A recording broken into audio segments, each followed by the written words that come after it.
Bom dia, Ronaldo. Bom falar contigo, falar com toda a tua audiência, voltar a falar contigo. Né? É sempre um prazer estar ao lado teu no teu microfone.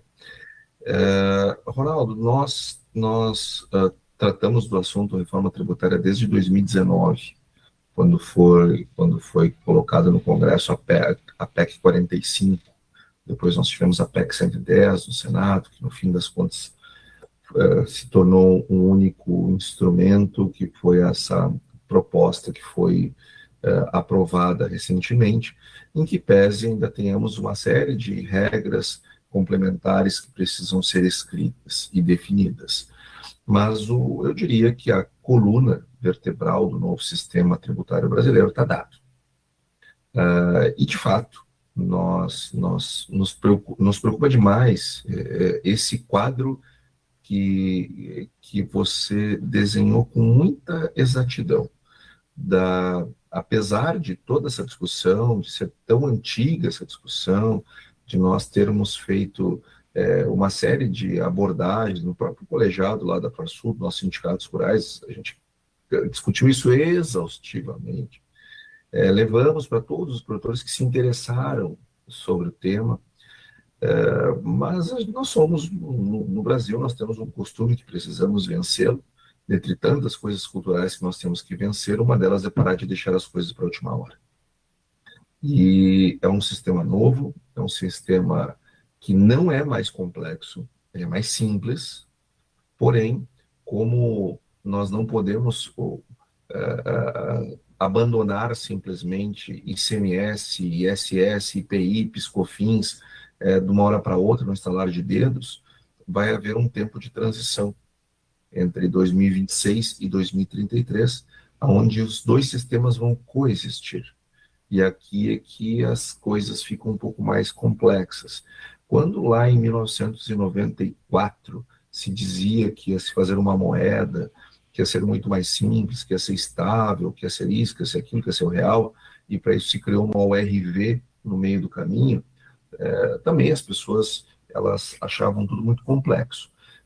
Mas depois, todos nós hoje vemos que o real ele é muito melhor, muito mais funcional, e graças a Deus que nós fizemos aquilo.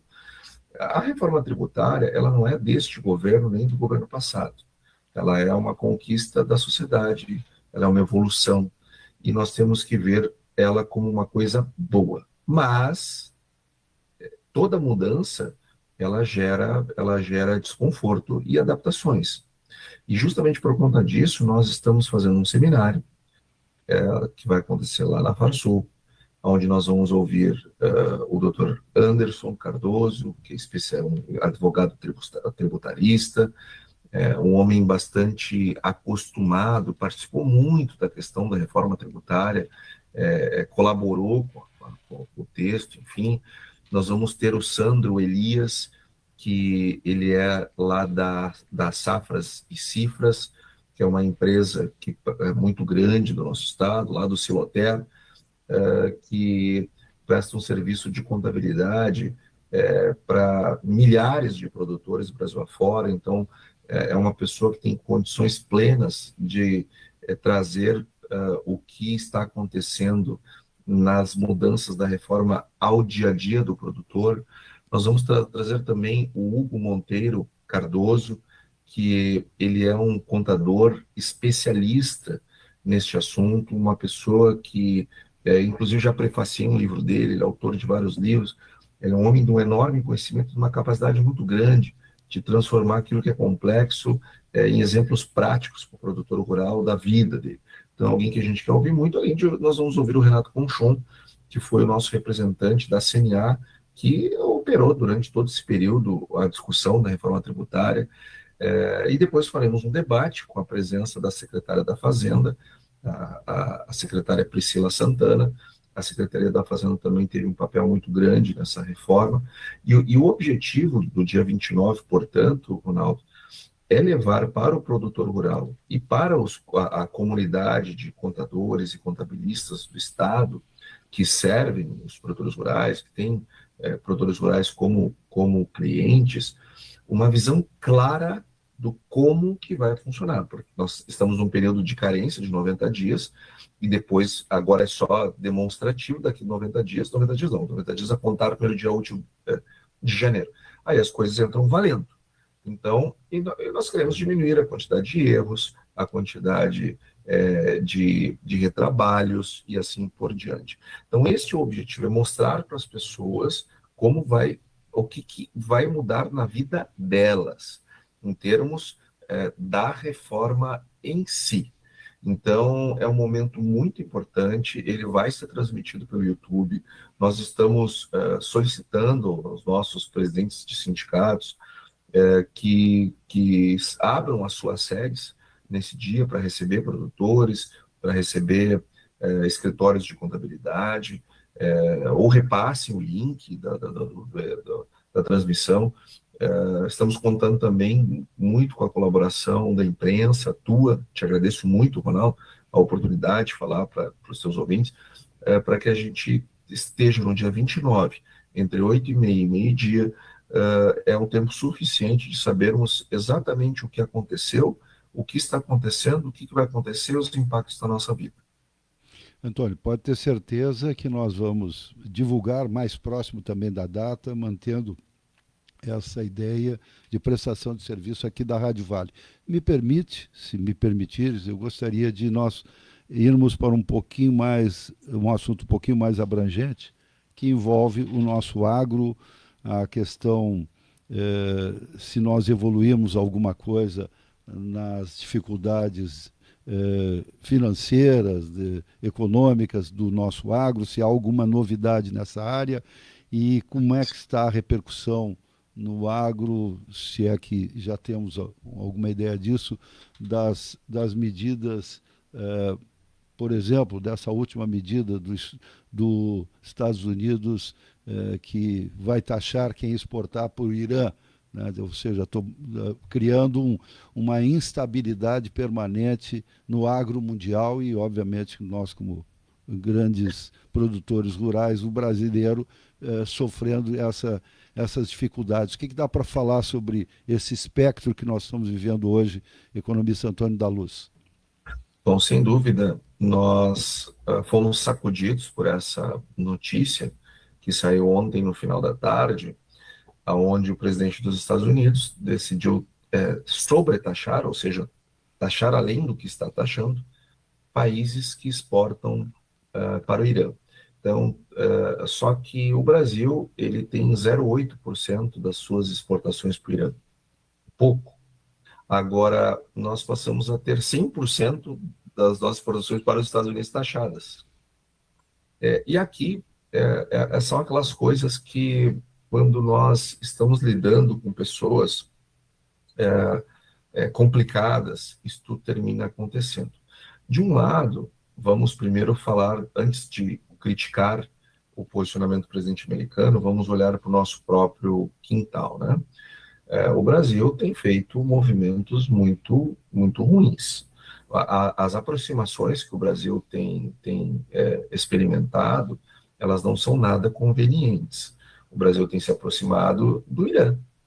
O Brasil defende o Maduro, defendeu oficialmente, né, o Maduro, e não adianta me dizer o ouvinte, não, mas eu sou, não, tu pode ser contra, mas o teu país é a favor porque foi escrito. Não, os nossos representantes se manifestaram nesse sentido. O nosso Itamaraty disse isso. O nosso presidente falou isso. Então, o posicionamento oficial seu, ninguém quer saber agora, quer saber do Brasil. No Brasil é esse, é em favor do Maduro. Nós nos aproximamos da Rússia. Nós defendemos o Putin, que é um assassino, que é um genocida, que é alguém que deveria ser preso, de preferência de maneira perpétua, na Sibéria. Nós defendemos o Irã, os ayatolás, que é uma outra ditadura. Então, o Brasil tem se aproximado de ditaduras e tem defendido ditaduras. Então, isto vai nos colocando num grupo, que não é aqueles amigos que a mãe da gente diz que a gente tem que andar quando nós somos crianças, né? Agora, Do outro lado, o presidente Trump, ele tem se mostrado um homem, um presidente que tenta exercer uma liderança na força, como a gente vê muitas vezes em famílias, como a gente vê em empresas e a gente vê às vezes em governos. O presidente Trump, ele deixou muito claro, né? Eu me lembro quando eu dei uma entrevista numa grande rádio do estado, que um determinado entrevistador não ficou muito feliz comigo, quando eu dizia que eu achava fofo quem achava que o presidente Trump estava fazendo as sanções ao Brasil por causa do ex-presidente Bolsonaro. Eu achava aquilo ingênuo. E a minha fala não serviu muito ao interesse do entrevistador. E eu achava mesmo, e a verdade, e o tempo mostrou a verdade. Ele abandonou o presidente Bolsonaro e declarou que não só houve uma química, mas uma indústria petroquímica nas relações com o presidente Lula. Ele tirou o Maduro da Venezuela e deixou a vice. Ou seja, o presidente Trump, ele toma medidas exclusivamente para os interesses dos Estados Unidos e dane-se o resto. Dane-se. E eu não gosto de fazer negócios com pessoas que são assim. Eu não gosto de tratar com pessoas que são assim. E eu não consigo enxergar longo prazo em relações saudáveis com pessoas que são assim. Eu não vejo. Bom, eu adoro os Estados Unidos, deixando bem claro, eu sou um apaixonado pelos Estados Unidos. E se alguém tem dúvida de como que eu seria politicamente se eu fosse americano, eu deixo claro aqui para o teu ouvinte que eu tenho um busto do Ronald Reagan na minha sala. O Ronald Reagan, que é um homem que nasceu republicano, num berço republicano, e foi enterrado num caixão republicano, e assim como a Margaret Thatcher formaram uma dupla bárbara, que eu sou fã de ambos como economista. E, então não é uma questão contra os republicanos, não é nada disso. O Trump, nem os republicanos, muitos dos republicanos gostam dele. Ele tem esse temperamento que afasta as comunidades, que afasta o genuíno desejo de fazer negócios, de fazer alianças. E ele, enquanto ele usa a força, e a força ser a moeda, creio que ele vai avançar e vai ser bem sucedido. O problema é que nem tudo se resolve pela força. E o Nem tudo Brasil, resolve. e o Brasil sofre com isso. E o Brasil sofre com isso. Então, nós, de um lado, nós não nos posicionamos direito, e de outro, tem uma pessoa que é destemperada, que toma medidas talvez sem fazer a devida avaliação. O tarifaço só prejudicou os Estados Unidos até agora. A China aumentou exportações para lá, as exportações que nós diminuímos para os Estados Unidos, a gente aumentou para outros países. O efeito do tarifaço na nossa balança foi pequeno, foi em alguns produtos especificamente, mas a balança como um todo não. Os Estados Unidos experimentou a partir de maio, né, porque o tarifaço começou em abril, a partir de maio a inflação dos Estados Unidos só aumentou. O Jerome Powell, que é o presidente do Fed, não consegue baixar a taxa de juros por causa da inflação causada pelo Trump. O Trump está sendo bastante questionado nos Estados Unidos por conta dessas questões. Ou seja, ele criou um tarifaço, fez lá uma maluquice, sem pensar direito nas consequências. E quem está se ferrando é a economia americana. E talvez ele seja cobrado por isso e depois devolva para o governo, para os democratas, que é algo que os republicanos não querem. Tudo por conta dessa intempestividade do jeito dele, enfim, que é algo lamentável, e o Brasil, mais uma vez, vai pagar um preço caro por isso. Antônio, tu achas que o fato de nós termos entrado em 2026 num ano eleitoral, isso vai prejudicar de alguma forma a solução dos problemas econômicos do Brasil? Eu acho que sim, porque nós estamos num processo de desaceleração econômica muito forte. A indústria brasileira, por exemplo, ela começou o ano de 2025 com um crescimento de mais de 3%, 3,2%, para ser mais preciso.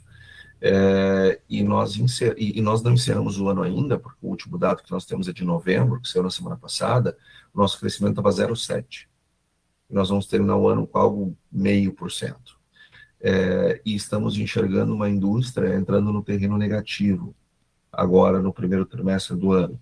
O varejo, ele terminou com um crescimento de quase 4%, 3,5% alto, ou coisa que o valha. E nós vamos terminar o ano com algo próximo de 1%.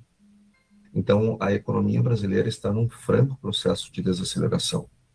Então, quando a gente está em desaceleração, o efeito da, da, de políticas como essa terminam sendo mais fortes.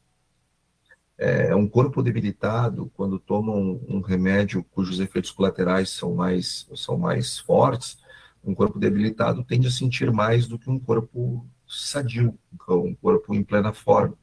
Então, a nossa debilidade econômica, ela torna esses efeitos ainda mais profundos. Então, a tua visão está correta. Muito bem. Economista Antônio da Luz, muito obrigado aí pela gentileza e renovo aqui o agradecimento por atender o nosso convite e até um próximo contato. Até a próxima, Ronaldo, todos os integrantes e ouvintes da Rádio Vale. É um prazer começar amanhã com vocês. Um abraço, até uma próxima.